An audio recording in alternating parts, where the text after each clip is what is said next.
Hey, good morning. This morning we're going to be looking at a special type of poem, a three-line poem called a haiku. And before we do that, I want to sort of get into the right frame of mind for writing haikus and listening to haikus. So basically, I just want you to think a little, especially this time of year is a good time for writing haikus actually, because the weather has been really spectacular. And I'm pretty sure that a lot of us are missing going outside and doing the normal spring and summer stuff that we might do, like going to parks or hanging out with friends or maybe playing sports or going camping. So the haiku is really sort of looking at why those things are special. So it's really a reflection of some of the more spectacular things that we see in nature. So if you think about some of the more, I just found some really crazy, beautiful images that I thought maybe would be a little bit of inspiration. So we're really blessed on Earth, being on a planet that has got so many unbelievable scenery, and just nature is so spectacular. And in Canada in particular, because we're so huge, we have really some of the most unbelievable scene. This is, I think this is Banff National Park in Alberta, but we really are so lucky to have so many remarkably beautiful natural places that we can visit as Canadians. And so this poem is sort of a reflection of the beautifulness of nature and the power of nature. But it's more than that too. The haiku, it tries to capture at a single moment in time when imagine if you're standing on top of a mountain, or you're walking in a spectacular forest, and all of a sudden you're really aware of everything that's around you and how everything is moving and alive, and there's animals around and birds, and there's a lot of natural noise. And so the haiku tries to capture that sort of moment that you're just in awe of the beautiful, huge power of nature. I remember once, this is just a little side note. I was traveling in Cape Breton, which is an island off the coast of Nova Scotia. It's part of Nova Scotia, and I was traveling on this road called the Cabot Trail. The Cabot Trail is named after John Cabot, who was a famous explorer that you'll learn about in grades 5. And the Cabot Trail is a spectacular winding road that goes through these really high regions of Cape Breton. And I remember I was driving along once, and I was by myself. I was younger, and I stopped on a hiking trail. So I decided I was going to hike on this trail, and I hiked for a while on this trail, and it was just in these pine trees and these spruce trees, and I thought, well, this is sort of boring. I'm just hiking through a bunch of trees, and hiking for quite a while, probably about 45 minutes. I was hiking on this trail, and all of a sudden the trees started to thin out a little bit, and it thinned out and thinned out, and suddenly I was in this clearing at the end of the forest, and I was literally on the very top of this mountain.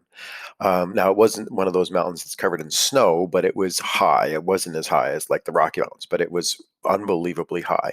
And and and the top of the mountain was about maybe 50 meters wide. It wasn't that wide, so you could walk all the way, and look down both sides. It was quite steep. I wouldn't want to fall off.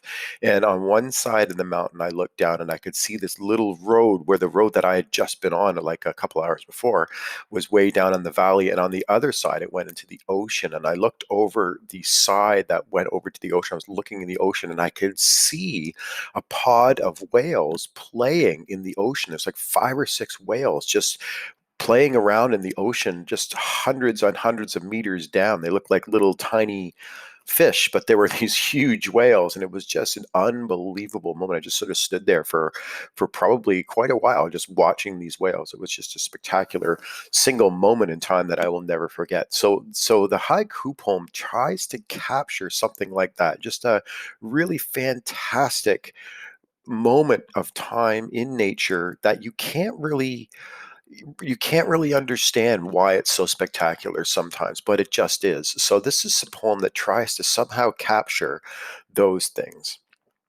And it's not you talking about why those things are spectacular. It's just trying to capture what it feels like to be in that moment. All right. So it originated in Japan. The goal of the haiku is to capture a single moment in time. So you want the reader to understand what you're going through. And then usually the moment in time is an image in nature. So it's you being immersed in some sort of natural environment. So it's a three-line poem. The first line is where it takes place. And I know this seems really like so specific, but this is sort of the way it's written. The first line is supposed to be 5 syllables long. The second line is what is taking place, and it's supposed to be 7 syllables long.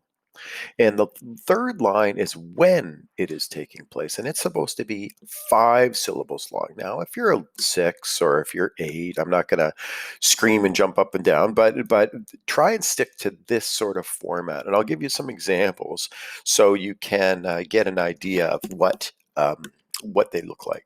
So.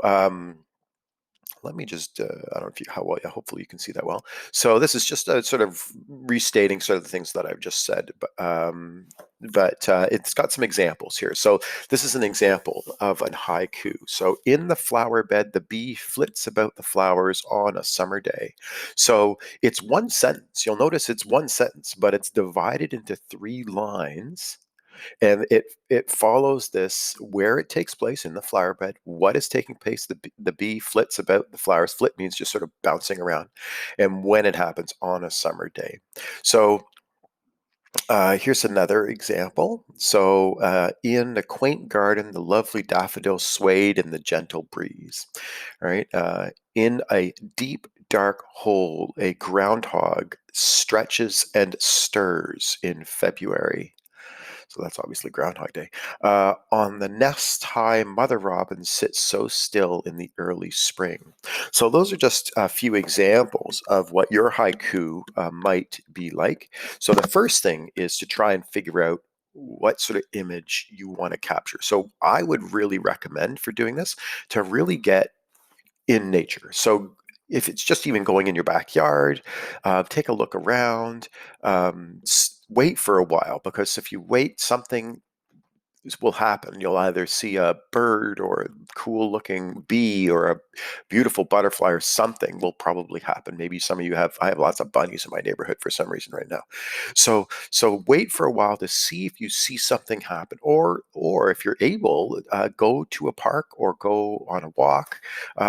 Then that's a really another cool way to see nature up close. So I would recommend doing something like that, and think about what you're seeing when you're there. Don't just go, oh, there's a bird, I'm going to write about the bird. So think about what you're seeing. You want to try and capture it, the image, so that people who read your haiku will then understand how that was a really neat situation, that it was, you're looking so specific at that, really trying to capture that magical moment in nature.